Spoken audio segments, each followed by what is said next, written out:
अस्सलाम वालेकुम। आज हम देखेंगे the development of the genital ducts, mean वो डक्ट्स जो कि इन्वॉल्व होंगी in the transport of the sperms and eggs in males and females respectively. तो सबसे पहले जितनी भी जेनिटल डक्ट्स हैं या जितनी भी हमने पहले अगर हम देखें गोनेट्स की डेवलपमेंट, तो उन सब में एक स्टेज होती है जिसको हम कहते हैं इन डिफरेंट स्टेज। ये वो स्टेज है डेवलपमेंट की कि जिसके दौरान हम ये चीज़ आइडेंटिफाई नहीं कर सकते कि आया कि ये मेल की बॉडी की जेनिटल डक्ट्स डेवलप हो रही हैं या फिर फीमेल की बॉडी की जेनिटल डक्ट्स डेवलप हो रही हैं। मींस कि हम सेक्स को आइडेंटिफाई, डिटरमिन, डिफरेंशिएट नहीं कर सकते। तो सबसे पहले क्या होता है, हमें पता है कि हमारी जो मीज़ोनेफ्रिक डक्ट्स, जो कि मीज़ोनेफ्रिक किडनी सिस्टम हमारे पास जो कि बाद में ख़त्म हो जाता है लेकिन एम्ब्रियो में मौजूद होता है, उनकी एक ट्यूब होती है जिसको हम कहते हैं मीज़ोनेफ्रिक डक्ट। अगर इस डायग्राम को हम देखें तो ये जो ब्लैक आपको नज़र आ रही है, this is the मीज़ोनेफ्रिक duct.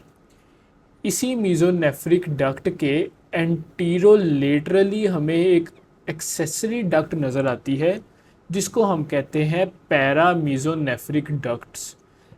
Paramesonephric ducts are present anterolaterally to the mesonephric duct and are present in this urogenital ridge। ये जो ग्रे पोर्शन है, this is the urogenital ridge. इस यूरोजेनिटल रिज के मोस्ट एंटीरोलेटरल सरफेस पे हमारे पास ducts मौजूद हैं जिसको हम कहते हैं पैरामीजोनेफ्रिक डक्ट। होता कुछ ऐसे है कि जो हमारी पैरामीजोनेफ्रिक डक्ट्स होती हैं जो कि प्रेजेंट है on the anterolateral surface of the urogenital ridge, इसकी डेवलपमेंट स्टार्ट होती है। जाहिर है ये एक ट्यूब है, इसके क्रेनियल एंड की डेवलपमेंट एक सेपरेट स्टोरी होगी और जिसके कोडल एंड की डेवलपमेंट है वो एक सेपरेट स्टोरी होगी। क्रेनियल एंड पे क्या होता है, क्रेनियल एंड पे जो हमारी पैरामीजोनेफ्रिक डक्ट्स होती हैं ये हमारे एब्डोमिनल कैविटी से कम्युनिकेट कर रही होती हैं। क्रेनियल एंड पे हमारी paramesonephric ducts are communicating with the abdominal cavity and they are having this funnel like structure जो कि हमें नज़र भी आ रहा है। तो क्रेनियल एंड पे हमने पढ़ लिया कि cranial end of the paramesonephric ducts opens into the abdominal cavity with a funnel like structure। अब कोडल एंड पे क्या होता है पैरामीजोनेफ्रिक डक्ट्स के, कोडल एंड पे पैरामीजोनेफ्रिक डक्ट्स हमारी मीज़ोनेफ्रिक डक्ट्स को क्रॉस करती हैं। ये जो हमें पर्पल नज़र आ रही है ये हमारी मीज़ोनेफ्रिक डक्ट्स थी। पैरामीजोनेफ्रिक डक्ट्स आएंगी, इसको क्रॉस करेंगी और फिर जो ऑपोजिट साइड से पैरामीजोनेफ्रिक डक्ट्स जो इस तरीके से आएंगी उसके साथ ये क्लोज कॉन्टैक्ट में आ जाएंगी और फिर ये एंटर हो जाएंगी हमारे यूरोजेनिटल साइनस में। This is the urogenital sinus. मैं आपको बुक की डायग्राम दिखाता हूँ। ये देखें, ये है हमारी पैरामीजोनेफ्रिक डक्ट। ये ऑपोजिट साइड की जो यहाँ पे इस तरीके से एक पैरामीजोनेफ्रिक डक्ट आएगी उसके साथ यहाँ कम्युनिकेट करेगी कोडली और फिर इस कम्युनिकेशन के बाद ये एंटर हो जाएगी या फिर इन क्लोज कॉन्टैक्ट आ जाएगी टू दी यूरोजेनिटल साइनस और फिर इसके यूरोजेनिटल साइनस के साथ कॉन्टैक्ट के नतीजे में वहाँ यूरोजेनिटल साइनस में एक एलिवेशन, एक प्रोमिनेंस जनरेट होगी जिसको हम कहेंगे साइनस ट्यूबरकल। मैं दोबारा इस बात को रिपीट कर देता हूँ, यहाँ से मैं रिमूव कर देता हूँ, दोबारा से आपको दिखाता हूँ, बल्कि आप यहाँ से पढ़ें पहले। कोडली क्या होगा, paramesonephric ducts crosses the mesonephric duct जो कि यहाँ हमें नज़र आ रहा है, फिर in the mid line in close contact with the paramesonephric duct of the opposite side. यहाँ पे जो मैंने कहा कि paramesonephric duct of the opposite side के साथ क्लोज कॉन्टैक्ट में आएगी और फिर क्या होगा, there tip, this is there tip, ये टिप है उनकी। ये जो टिप है ये यूरोजेनिटल साइनस के अंदर ओपन हो जाएगी। यूरोजेनिटल साइनस, ये नीचे यूरोजेनिटल साइनस है, इसकी पोस्टीरियर वॉल के अंदर टिप इनकी एंटर हो जाएगी और फिर जो यूरोजेनिटल साइनस की ये पोस्टीरियर वॉल है वहाँ पर एक स्वेलिंग प्रोड्यूस होगी। उस स्वेलिंग को हम कहेंगे साइनस ट्यूबरकल। दोबारा मैं बुक की डायग्राम दिखाता हूँ, आपको ज़रूर ज़्यादा अच्छे से समझ आएगी। कि पहले हमने क्रेनियल एंड की स्टोरी पढ़ी थी कि क्रेनियल एंड कम्युनिकेट कर रहा होता है with the abdominal cavity. Codal and पे क्या होगा कि एक साइड की पैरामीजोनेफ्रिक डक्ट दूसरे साइड की पैरामीजोनेफ्रिक डक्ट के साथ क्लोज कॉन्टैक्ट में आएगी, और फिर इनकी ये जो टिप है ये ओपन करेगी in the posterior wall of the urogenital sinus, और इनके posterior wall of the urogenital sinus में ओपन होने की वजह से यूरोजेनिटल साइनस में एक स्वेलिंग प्रोड्यूस होगी जिसको हम कहेंगे साइनस ट्यूबरकल। तो उम्मीद करता हूँ अब आपको ये स्टोरी समझ आ गई होगी इन डिफरेंट स्टेज की। अच्छा, अभी इतनी स्टोरी जो है ये मेल्स में भी सेम होगी, फीमेल्स में भी सेम होगी। अब यहाँ पे आके फर्दर स्टोरी जो होगी वो डिफरेंट हो जाएगी, मेल में अलहदा कहानी चलेगी, फीमेल्स में अलहदा चलेगी। हमें पता है कि मेल के अंदर जो आगे जितनी भी स्टोरी होगी, जितनी भी आगे डेवलपमेंट होगी, वो अंडर द इन्फ्लुएंस होगी हमारे टेस्टोस्टेरोन के। अच्छा, अब हमने अभी इस डायग्राम में देखा था, मैं आपको चलिए यही डायग्राम देखें। अब दो तरह की डक्ट्स हैं, एक है हमारे पास मीजोनेफ्रिक डक्ट और दूसरी है हमारे पास पैरामीजोनेफ्रिक डक्ट। जो मेल्स में जेनिटल डक्ट्स की डेवलपमेंट है वो होगी हमारे पास मीजोनेफ्रिक डक्ट्स से। ये मेल के एम से आप याद कर लें कि मेल्स में डेवलपमेंट होगी फ्रॉम मीजोनेफ्रिक डक्ट से, जबकि in the females the genital ducts will develop from the paramesonephric ducts. अच्छा, तो अगर हम मेल की स्टोरी पढ़ें मीन्स कि हमारे पास इस डक्ट का यहाँ पे जिक्र नहीं होगा, यानी पैरामीजोनेफ्रिक डक्ट का जिक्र नहीं होगा। मेनली हमारा कंसर्न होगा ये ब्लू वाली मीजोनेफ्रिक डक्ट। अच्छा, जी यहाँ पे लिखा हुआ है derived from the mesonephric duct. Okay, epigenital tubules. Epigenital tubules क्या होती हैं, ये मैं आपको दोबारा से डायग्राम दिखाता हूँ।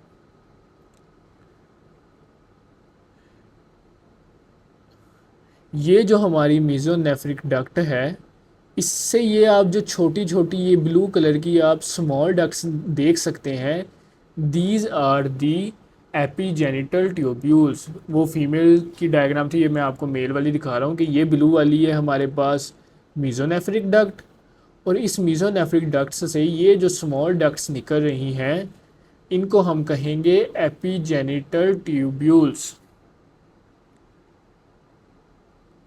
अच्छा, क्या होगा, एपीजेनिटल जो ट्यूब्यूल्स हैं वो कनेक्शन कर लेंगी हमारे रेटिटेस्टिस की कोर्ड्स के साथ, और उनके दरमियान हमारे पास डेवलप हो जाएंगी ईफेरेंट डक्ट्यूल्स। दोबारा इस डायग्राम पे आते हैं।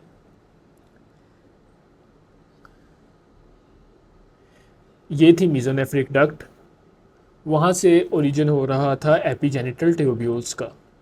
ये जो एपीजेनिटल ट्यूब्यूल्स थी इन्होंने कनेक्शन बना लिया हमारे रेटिटेस्टिस की ट्यूब्यूल्स के साथ।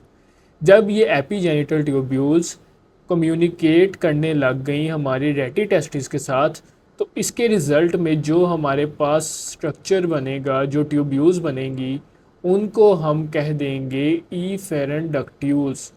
ये देखें, ये आप देख सकते हैं कि ये मीजोनेफ्रिक डक्ट थी हमारे पास पहले, वहाँ से जो एपीजेनिटल ट्यूब्यूल्स निकल रही थी वो रेटिटेस्टिस के साथ मिल गई, और उनके मिलने के नतीजे में हमने उनका नाम रख दिया ईफेरेंट डक्ट्यूल्स। अब जो ट्यूब्यूल्स होती हैं कोडल पोल पे, ये देखें, आप ये देखें, ये हमारे पास ट्यूब्यूल्स निकल रही थी छोटी, जिनको ऊपर वाली को हमने कह दिया था एपीजेनिटल ट्यूब्यूल्स। जो कोडल पोल पे प्रेजेंट होंगी ना उनको हम कहते हैं पैराजेनिटल ट्यूब्यूल्स। तो आप देख सकते हैं कि जो क्रेनियल एंड वाली एपीजेनिटल ट्यूब्यूल्स थी उन्होंने तो कनेक्शन बना लिया रेटिटेस्टिस के साथ, लेकिन जो कोडल पोल पे मौजूद पैराजेनिटल ट्यूब्यूल्स थी वो अपना कनेक्शन रेटिटेस्टिस के साथ नहीं बना सकी, क्योंकि रेटिटेस्टिस हमारे पास यहाँ पे आके ख़त्म हो जाती थी, तो इनके पास आगे रेटिटेस्टिस का सरफेस एरिया नहीं मौजूद था जिसके साथ वो कनेक्शन बना सकें। तो जो हमारी पैराजेनिटल ट्यूब्यूल्स थी वो कोई कनेक्शन नहीं बना सकेंगी, और उनका जो हमारे पास रेमनेंट रह जाएगा उसको हम कहेंगे पैराडिडिमस। दोबारा इस डायग्राम में देख लें, ये देखें, ये ऊपर वाली जो एपीजेनिटल ट्यूब्यूल्स थी उनका तो कनेक्शन बन गया, लेकिन जो यहाँ पर मौजूद हमारी पैराजेनिटल ट्यूब्यूल्स थी उनका कनेक्शन नहीं बना, तो उनका रेमिनेंट हमारे पास क्या रह गया, पैराडिडिमस। मीन्स कि ये हमारे किसी काम की नहीं रही, फॉर अंडरस्टैंडिंग। सिर्फ एपीजेनिटल ट्यूब्यूल्स हमारे जो है फर्दर डेवलपमेंट में काम आई, लेकिन जो पैराजेनिटल ट्यूब्यूल्स थी उनका कोई फंक्शन नहीं रहा। फिर क्या होगा, जो हमारी मीजोनेफ्रिक डक्ट है, हमने पढ़ा था ना कि मेल्स में जो है वो डेवलपमेंट होगी फ्रॉम द मीजोनेफ्रिक डक्ट से। तो मीजोनेफ्रिक डक्ट मेल में प्रजिस्ट करेगी और बनाएगी हमारे पास जो मेल की मेन जेनिटल डक्ट्स होती हैं। लेकिन जो मीजोनेफ्रिक डक्ट का भी जो क्रेनियल पार्ट होगा ना, वो परजिस्ट नहीं करेगा, और उसकी जो हमारे पास रेमानेंट रह जाएगी उसको हम कहेंगे अपेंडिक्स एपिडिडमिस।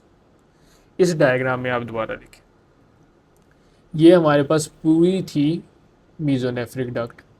मीजोनेफ्रिक डक्ट परजिस्ट की और उन्होंने मेन हमारा मेल जेनिटल डक्ट्स की डेवलपमेंट करवाई। लेकिन ये आप देख सकते हैं कि मीजोनेफ्रिक डक्ट का जो क्रेनियल पोर्शन था वो जेनिटल डक्ट्स की डेवलपमेंट में इन्वॉल्व नहीं हुआ। उसके रेमिनेंट को हम कहेंगे अपेंडिक्स एपिडिडमिस, क्योंकि ये हमारा एपिडिडमिस बनेगा ना, तो एपिडिडमिस पे एक ये आउट पाउचिंग सी रह गई, तो इसीलिए हमने इसका नाम रख दिया अपेंडिक्स एपिडिडमिस, क्योंकि ये एपिडिडमिस के ऊपर एक रेमिनेंट है। इसके बाद क्या होगा, below the entrance of the efferent ductules. अगर इस डायग्राम में देखें तो ये इफेरेंट डक्ट्यूल्स, ये जो दो ब्लू में आपको नज़र आ रही हैं, ये इफेरेंट डक्ट्यूल्स हैं, ये रेटिटेस्टिस में एंटर हो रही हैं। Below the entrance of efferent ductules mesonephric duct elongate and becomes convoluted, and it causes the formation of epididymis। अब देखें, ये इतनी लेंथी मीजोनेफ्रिक डक्ट थी, जो इसका ऊपर का पोर्शन था उसने तो बना दी इफेरेंट डक्ट्यूल्स। अब जो कोडल पोर्शन था, यानी कि इफेरेंट डक्ट्यूल्स के बिलो, इस पोर्शन में मीजोनेफ्रिक डक्ट्स बहुत ज़्यादा इलोंगेट होंगी और बहुत ज़्यादा उसमें कॉन्व्यूलेशंस प्रोड्यूस हो जाएंगी, बहुत ज़्यादा कॉन्व्यूलेटेड हो जाएगी, और उस कॉन्व्यूलेटेड होने की वजह से वहाँ पे एक स्ट्रक्चर बन जाएगा जिसको हम कहेंगे एपिडिडमस। इसमें आते हैं दोबारा,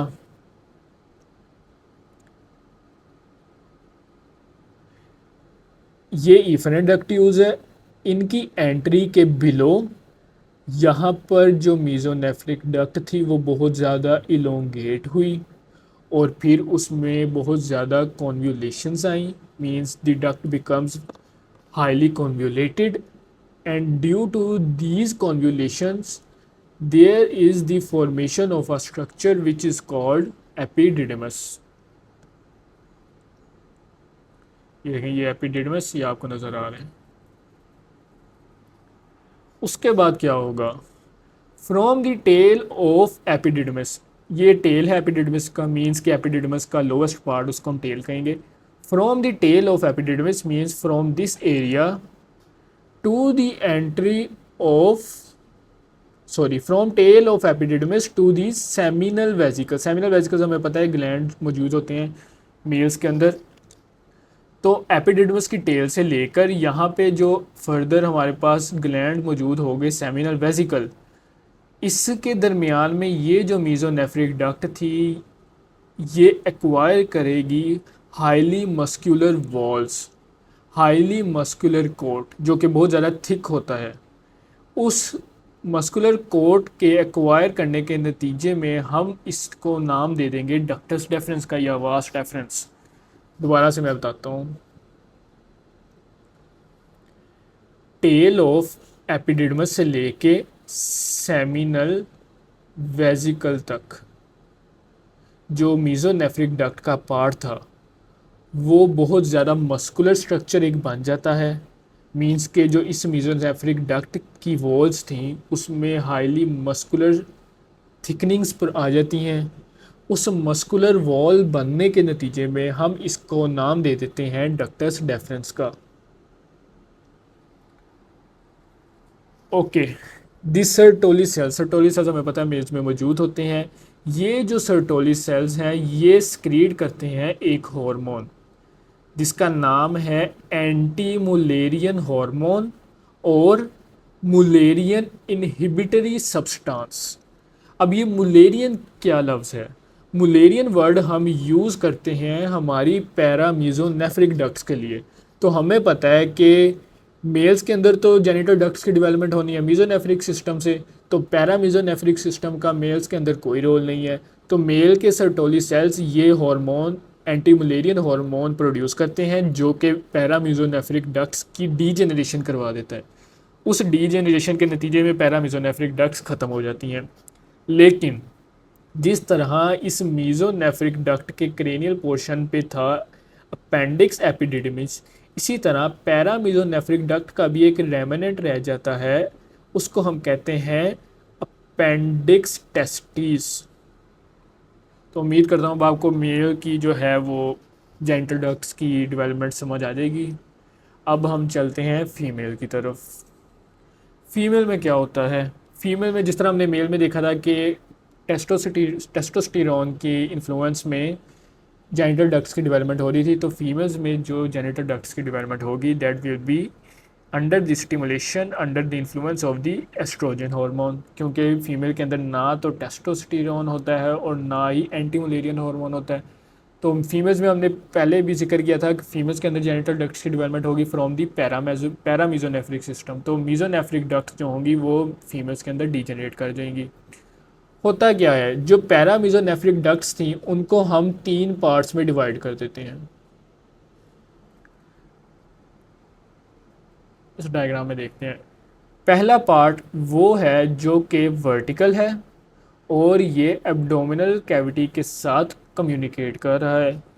दूसरा पार्ट इसका हॉरिजॉन्टल पार्ट है जो कि क्रॉस कर रहा है हमारी मीजोनेफ्रिक डक्ट्स को। और तीसरा ये वर्टिकल पार्ट है जो कि ऑपोजिट साइड की पैरामीजोनेफ्रिक डक्ट के साथ कनेक्ट कर रहा है, अटैच हो रहा है और फिर एंटर हो रहा है हमारी यूरोजेनिटल साइनस में। तो ये 3 पार्ट्स थे हमारे पैरामीजोनेफ्रिक डक्ट के। ये हमने ये चीज़ पढ़ ली है। जब फीमेल्स के अंदर ओवरीज का डिसेंट होता है तो जो पहले 2 पार्ट है ना पैरामीजोनेफ्रिक डक्ट के, मीन्स के पहला वर्टिकल पार्ट और फिर हॉरिजॉन्टल पार्ट जो कि क्रॉस करता है मीजोनेफ्रिक डक्ट को, ये पार्ट जो है ये पार्ट जो है ये बनाएंगे हमारे पास यूटेराइन ट्यूब। हमें पता है कि यूट्रस के पार्ट्स होते हैं uterine tube, ampulla etcetera, cervix. तो जो यूटेराइन ट्यूब है it will be formed by the first 2 parts of the paramesonephric ducts. लेकिन जो अब कोडल पार्ट है, जो थर्ड पार्ट था जो कि यहाँ मौजूद था, जो कि ऑपोजिट साइड की पैरामीजोनेफ्रिक डक्ट्स के साथ कंबाइन कर रहा था, ये क्या बनाएगा? तो ये बनाता है हमारे पास यूट्राइन कैनाल, मीन्स कि यूट्रस का जो बाकी पार्ट है वो हमारे पास बनेगा from the third codal part जो कि वर्टिकल था और ऑपोजिट साइड की पैरामीजोनेफ्रिक डक्ट के साथ कनेक्ट कर रहा था। अब सेकंड पार्ट की हम जिक्र करेंगे। अब हम डायग्राम जिस पे जाएंगे वो मैं डायग्राम खोल लेता हूँ। Okay, this is that diagram. अच्छा, अब थोड़ा से उम्मीद करता हूँ आपको समझ आ रही होगी। अब ये आपको 2 डक्ट्स नज़र आ रही हैं, first one is this and the second one is this. जो पीछे वाली है ये है मीजोनेफ्रिक डक्ट, आगे वाली है पैरामीजोनेफ्रिक डक्ट।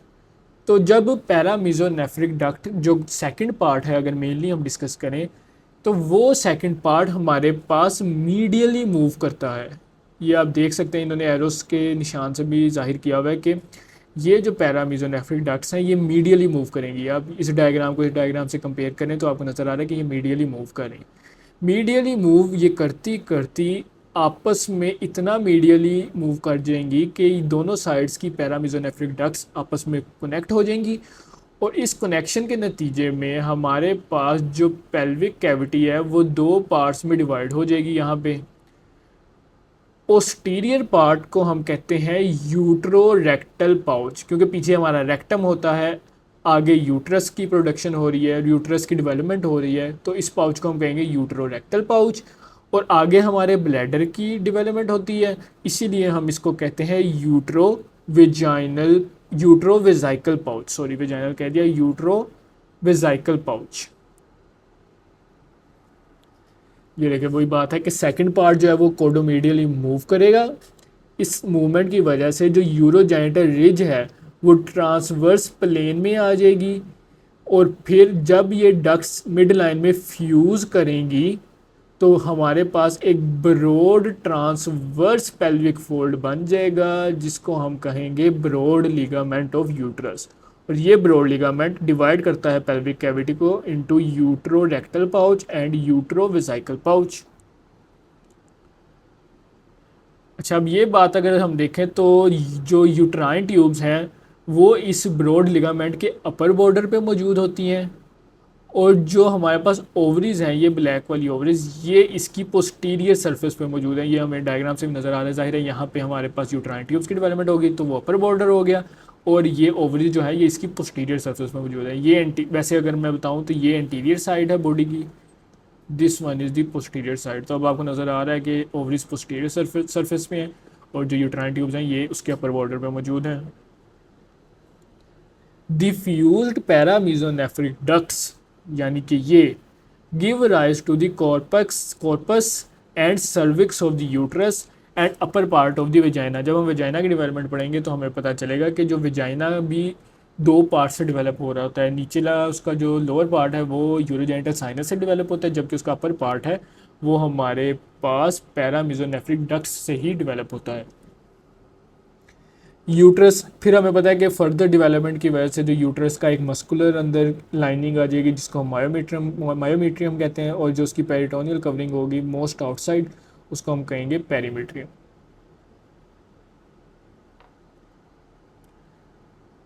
ओके, अब हम पढ़ते हैं वेजाइना की डेवलपमेंट। मैं इसकी डायग्राम पहले निकाल लेता हूँ। This is the development of the vagina. अच्छा, अब आप ये देखें, ये पैरामीजोनेफ्रिक डक्ट्स यहाँ से आ रही थी और एक इधर से आ रही है। ये इसका कोडल पार्ट जो था पैरामीजोनेफ्रिक डक्ट का वो यहाँ पे दोनों साइड्स का ज्वाइन हो गया, और फिर ये एंटर हुआ हमारे पास यूरोजेनिटल साइनस में। फिर यहाँ पे हमारे पास यूरोजेनिटल साइनस में एक स्वेलिंग प्रोड्यूस हो रही थी जिसको हम कह रहे थे साइनस ट्यूबरकल।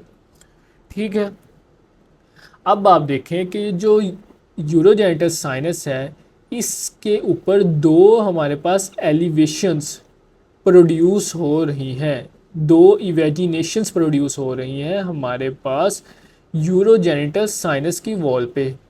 इन इवेजिनेशंस को हम कहते हैं साइनोवेजाइनल बल्ब्स, और ये जो साइनोवेजाइनल बल्ब्स हैं ये फ्यूचर में हमारे पास वेजाइनल प्लेट की डेवलपमेंट करवाएंगी। ये आप देख सकते हैं, ये लैंगमैन की लाइंस हैं। ये देखें, tip of the paramesonephric ducts contacts urogenital sinus, जो हमने पढ़ा है, उस कॉन्टैक्ट की वजह से दो इवेजिनेशंस प्रोड्यूस होंगी जिनको हम कहेंगे साइनोवेजाइनल बल्ब्स, और वो बनाएंगी हमारे पास प्रोलिफरेट होके वेजाइनल प्लेट। फिर क्या होगा, जो क्रेनियल एंड होगा ना उस वेजाइनल प्लेट का वो डेवलप होता रहेगा, उसकी प्रोलिफरेशन कंटिन्यू रहेगी। उस प्रोलिफरेशन के कंटिन्यू होने की वजह से जो हमारी यूट्रस और जो यूरोजेनिटल साइनस है उसके दरमियान डिस्टेंस इंक्रीज हो जाएगा। ये मैं आपको दिखाता हूँ। ये वेजाइनल प्लेट थी, इसका क्रेनियल एंड पे प्रोलिफरेशन होती रहेगी। ये देखें ना, यहाँ पे इसका साइज़ ये है, और यहाँ पे अगर आप ये येलो का देखें, येलो पार्ट का, तो ये इसका ये साइज़ है, तो मीन्स प्रोलिफरेट हो रहा है। और उस प्रोलिफरेट होने की वजह से आप देखें कि ये जो हमारा यूरोजेनिटल साइनस है और ये जो हमारे पास यूट्रस है, जी बिल्कुल यूट्रस है, उसके दरमियान डिस्टेंस हमारा इंक्रीज़ हो गया। यहाँ पे डिस्टेंस सिर्फ इतना सा था, लेकिन इस क्रेनियल एंड की प्रोलिफरेशन की वजह से डिस्टेंस हमारे पास यूरोजेनिटल साइनस और यूट्रस के दरमियान डिस्टेंस इंक्रीज कर गया। ओके, जब ये डेवलपमेंट हो रही होती है तो हमारे पास ये एक कैनलाइजेशन इस ट्यूब की नहीं होती, लेकिन फिफ्थ मंथ में जाके यहाँ पे कैनलाइजेशन हो जाएगी, मीन्स के ल्यूमन वेजाइना का डेवलप हो जाएगा। ओके, अब ये जो वेजाइना है ना, ये यूट्रस के अराउंड, ये देखें, ये यूट्रस के अराउंड ना, ये यूट्रस है ना इतनी, तो इस यूट्रस के अराउंड एक विंग लाइक स्ट्रक्चर बनाएगा और यूट्रस के लोअर पार्ट को सराउंड कर देगा। इस स्ट्रक्चर को हम कहते हैं फोर्निक्स। यहाँ से हम पढ़ते हैं कि wing like expansion of vagina around uterus, इसको हम कहेंगे वेजाइनल फोर्निसिस। और ये हमारे पास डेवलप हो रही है पैरामीजोनेफ्रिक सिस्टम से, मीन्स के इसका ओरिजिन जो है वो पैरामीजोनेफ्रिक है। ये देखें ना, ये जितना भी इस डायग्राम में ऑरेंज पार्ट है या डार्क जो पार्ट है, ये पैरामीजोनेफ्रिक ओरिजिन से स्ट्रक्चर, और ये जो येलो पार्ट है ये यूरोजेनिटल साइनस इनका ओरिजिन है। तो आप देख सकते हैं ये यहाँ पे ऑरेंज पार्ट है ना, तो इसकी जो ओरिजिन है वो फ्रॉम पैरामीजोनेफ्रिक सिस्टम से है। और ये है क्या, ये वो पार्ट है वेजाइना का जो कि यूट्रस को सराउंड कर रही है, इसको हम कह देंगे वेजाइनल फोर्निसिस। ओके, पहले जो होता है, जो ल्यूमन होता है वेजाइना का, वो यूरोजेनिटल साइनस के ल्यूमन के साथ सेपरेट होता है। वो सेपरेट करने वाली चीज़ एक थिन प्लेट होती है टिश्यू की, जिसको हम कहते हैं हाइमन। और वो जो हाइमन है उसमें बाद में एक ओपनिंग बन जाती है इन दी प्री नेटल लाइफ। ये मैं आपको डायग्राम से भी दिखा देता हूँ।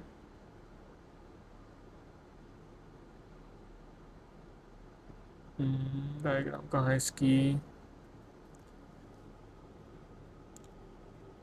Okay, this is the diagram. अब देखें, अब इस टिश्यू प्लेट के नीचे यूरोजेनिटल साइनस का ल्यूमन है, ऊपर वेजाइना है। तो इन दोनों के ल्यूमन को सेपरेट करने वाली चीज़ ये टिश्यू प्लेट है, जिसको हम कहेंगे हाइमन, जो कि बाद में पेरीनेटल लाइफ में यहाँ पे ये ओपनिंग प्रोड्यूस हो जाएगी। ओके, नेक्स्ट, जो हमारी एक्सक्रीटरी ट्यूब्यूल्स होती हैं उनके रेमनेंट्स रह जाते हैं।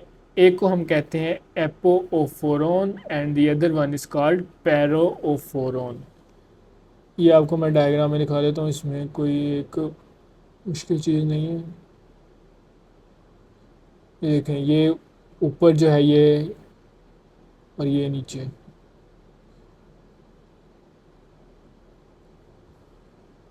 जो मीजोनेफ्रिक डक्ट है, जाहिर हमने पढ़ा था ना, फीमेल्स में जो जेनिटल डक्ट्स की डेवलपमेंट है वो होती है फ्रॉम दी पैरामीजोनेफ्रिक डक्ट। तो यहाँ पे जो मीजोनेफ्रिक डक्ट होगी वो डिसअपेयर हो जाएगी, except for the small cranial portion जो कि प्रेजेंट होगा इन दी एपोफोरॉन।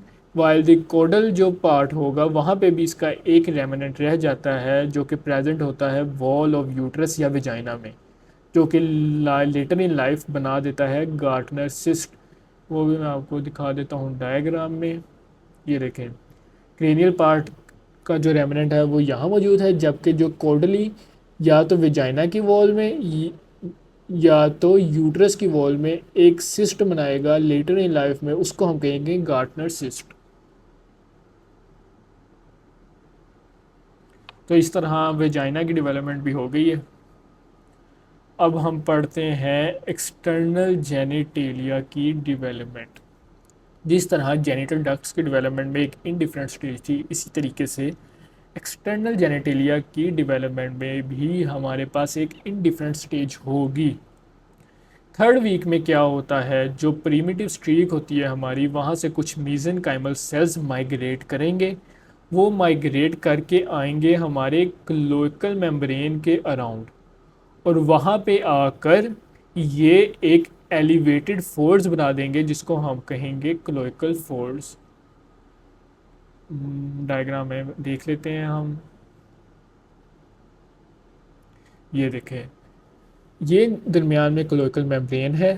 प्रिमिटिव स्ट्रीक से मेसेंकाइमल सेल्स आएंगे, वो आकर इस क्लोइकल मेम्ब्रेन को सराउंड करेंगे, और वो सराउंड करने के बाद वहाँ पर दो फोल्ड्स बना देंगे लेफ़्ट राइट पे, जिनको हम कहेंगे क्लोइकल फोल्ड्स। अब उन क्लोइकल फोल्ड्स के एंटीरियरली एक हमारे पास ट्यूबरकल बनता है जिसको हम कहेंगे जेनिटल ट्यूबरकल। ये देखें, cranial to cloacal membrane, these folds unite to form the genital tubercle, जो हमने डायग्राम में देख लिया। अब कोडली क्या होगा? कोडली फोल्ड्स आर डिवाइडेड, जो लोअर पार्ट है वहाँ पे जो फोल्ड है वो दो चीज़ों में डिवाइड हो जाएगा। एंटीरियरली क्या बनेगा? यूरिथरल फोल्ड्स, वाइल पोस्टीरियरली हमारे पास बनेंगे एनल फोल्ड्स। अब इस डायग्राम में हम देख लेते हैं। ये हमारे पास यहाँ पे बने थे हमारे पास क्लोइकल फोल्ड्स, उन क्लोइकल फोल्ड्स के इंटीरियरली बन गया जेनिटल ट्यूबरकल, और जो पिछला पार्ट था उसके अगला पिछले में से भी, मींस कि ये इंटीरियर था ना, ये जेनिटल ट्यूबरकल बन गया। अब इस रिमेनिंग में जो इंटीरियरली होगा वो बनाएगा यूरिथरल फोल्ड्स, वाइल यहाँ पे जो पोस्टीरियरली है वो बना देगा हमारे पास anal folds.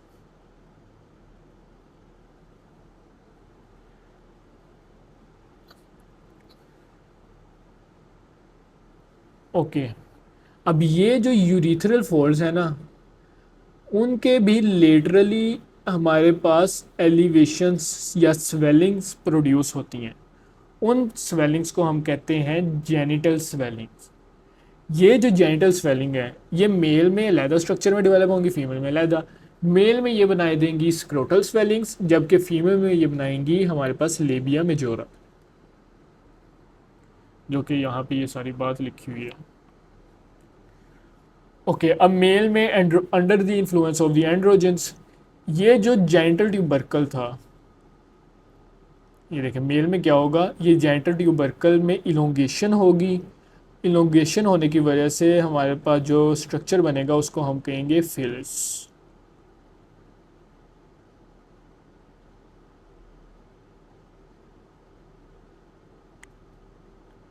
Under the influence of androgens, elongation of genital tubercle is called phallus. Okay, अब ये जो फेलिस होगा ये हमारे जो यूरिथरल फोल्ड्स प्रेजेंट थे उनको फॉरवर्ड पुल करेगा। उस फॉरवर्ड पुल करने की वजह से जो यूरिथरल ग्रूव थी उसकी जो लेटरल वॉल्स हैं वो बना देंगी हमारे पास, सॉरी मैं आपको दोबारा ये बताता हूँ। आई थिंक होता क्या है, ये जो फेलस है ये यूरिथरल फोर्स की वॉल को पुल करता है फॉरवर्ड, उसकी वजह से क्या बनता है हमारे पास यूरिथरल ग्रूव की लेटरल वॉल्स। यहाँ से हम देखते हैं डायग्राम से, ये देखें इस फेलस ने इस यूरिथरल फोर्स को इंटीरियरली मूव किया, जिसकी वजह से हमारे पास ये जो यूरिथरल ग्रूव थी इसकी दो लेटरल वॉल्स बन जाएंगी। लेकिन अब ये जो ग्रूव है ये बिल्कुल डिस्टल पार्ट तक नहीं जाती।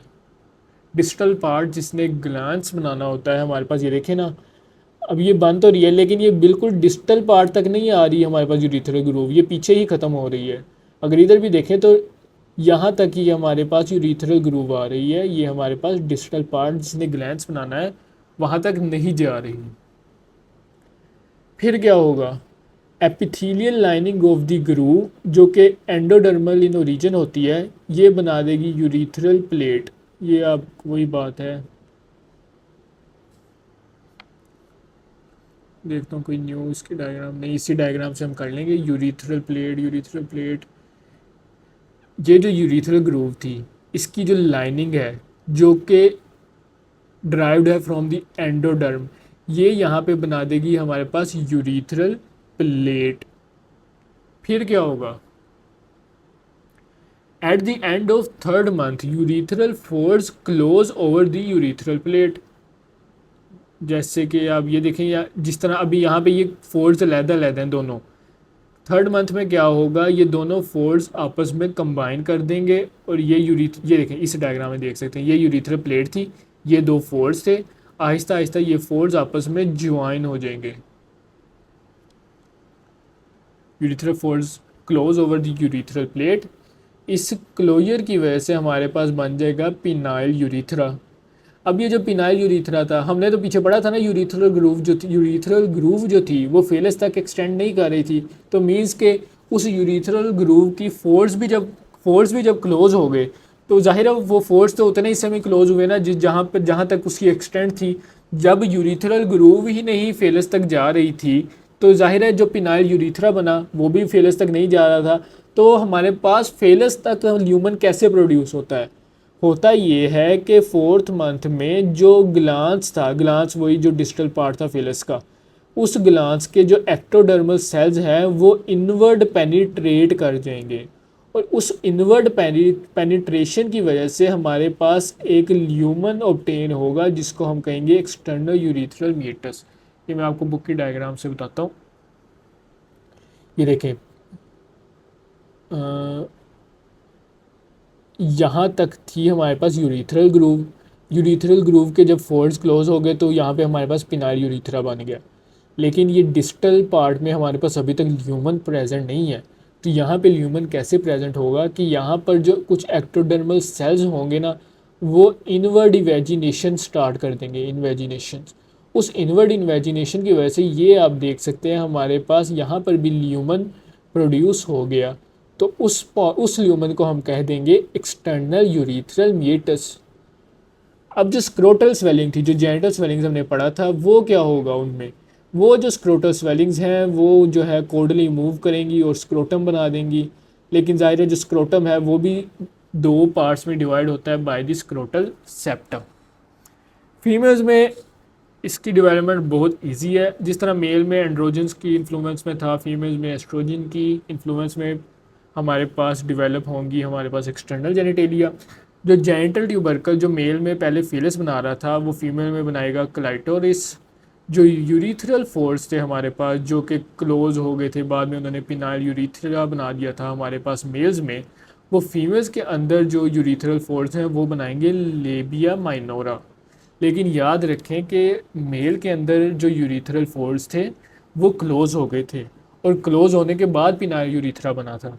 लेकिन फीमेल्स के अंदर वो यूरिथ्रल फोर्स क्लोज नहीं होंगे और वो क्लोज नहीं होंगे और उस क्लोज ना होने की वजह से एक स्ट्रक्चर जो बनेगा उसको हम कहेंगे labia minora. Let me find out the diagram. ये देखें, ये यूरिथ्रल फोर्स थे, ये यहाँ पे देख सकते हैं ये कंबाइन नहीं हुए और ये होंगे भी नहीं फीमेल्स में, ये इसी तरीके से रह जाएंगे और बना देंगे हमारे पास लेबियम माइनोरा। अच्छा, अब जो जेनिटल स्वेलिंग्स थी जो मेल के अंदर यहाँ पे हमारे पास स्क्रोटल स्वेलिंग्स बनी थी वो फीमेल्स के अंदर बना देंगी हमारे पास लेबिया मेजोरा। अब जो यूरो जेनिटल ग्रूव थी वो ओपनिंग वहाँ पे बनेगी जिसको हम वेस्टिब्यूल कहेंगे। अच्छा, जो ट्यूबरकल की लेंथ है, जो जेनिटल ट्यूबरकल की बात हो रही है, हमने पढ़ा था कि मेल के अंदर जेनिटल ट्यूबरकल ज़्यादा ग्रो करेगा जिसने बाद में फेलस बनाया था। फीमेल्स के अंदर इसकी ग्रोथ कम होगी, इसकी लेंथ कम होगी। लेकिन होता ये है कि जो अर्ली डेज ऑफ डेवलपमेंट होते हैं उसमें फ़ीमेल के अंदर जेनिटल ट्यूबरकल की लेंथ ज़्यादा होती है और मेल के अंदर कम होती है। तो अगर हम in the start of the fetal life और ड्यूरिंग दी थर्ड और फोर्थ मंथ अगर हम एम्ब्रियो के सेक्स को डिटरमिन करने के लिए अगर हम ये देखें कि ट्यूबरकल की लेंथ क्या है, क्योंकि अब हमें ये तो पता है ना कि मेल के अंदर ज़्यादा इसकी लेंथ होनी है आफ्टर फाइनल डेवलपमेंट और फीमेल के अंदर कम। तो अगर हम अर्ली डेज ऑफ डेवलपमेंट में देखेंगे और हमने देखा कि जी ट्यूबरकल की लेंथ ज़्यादा है तो वो हम कह देंगे कि एम्ब्रियो इज़ मेल। लेकिन हमें ये भी पता है कि फ़ीमेल्स के अंदर अर्ली डेज ऑफ डेवलपमेंट में ट्यूबरकल की लेंथ मेल से ज़्यादा होती है। तो हो सकता है कि वो एम्ब्रियो फीमेल हो लेकिन हम उसको गलत डिटरमिन करके मेल आइडेंटिफाई कर लें। तो इसीलिए हम ट्यूबरकल की लेंथ को एक अच्छा क्राइटेरिया नहीं समझते to determine the sex of the embryo. तो यहाँ पे हमारी ये कंप्लीट हो गई है। उम्मीद करता हूँ आपको अच्छी लगी होगी वीडियो। अल्लाह हाफिज़।